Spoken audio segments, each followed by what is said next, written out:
ഇന്ത്യയും ഇംഗ്ലണ്ടും തമ്മിലുള്ള രണ്ടാമത്തെ ഏകദിനം തുടങ്ങാൻ ഇനി മണിക്കൂറുകൾ മാത്രം ബാക്കി. ആദ്യ ഏകദിനത്തിൽ ഇംഗ്ലണ്ടിനെ 4 വിക്കറ്റിന് തോൽപ്പിച്ച ഇന്ത്യ പരമ്പരയിൽ 1-0 മുമ്പിലാണ്. രണ്ടാമത്തെ മത്സരവും വിജയിച്ച് പരമ്പര 2-0 ലീഡ് നേടാനാകും ഇന്ത്യ ശ്രമിക്കുക.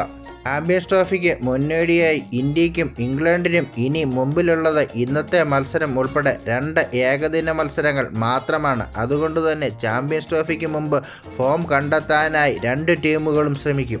ഇന്നത്തെ മത്സരം ഇംഗ്ലണ്ടിനെ വിജയിക്കാനായില്ലെങ്കിൽ T20 പരമ്പരയ്ക്ക് പിന്നാലെ ഏകദിന പരമ്പരയും ഇംഗ്ലണ്ടിന് കൈവിട്ടു പോകും. അതുകൊണ്ടുതന്നെ എന്ത് വില കൊടുത്തും വിജയിക്കാൻ വേണ്ടി തന്നെയാകും ഇംഗ്ലണ്ട് ശ്രമിക്കുക.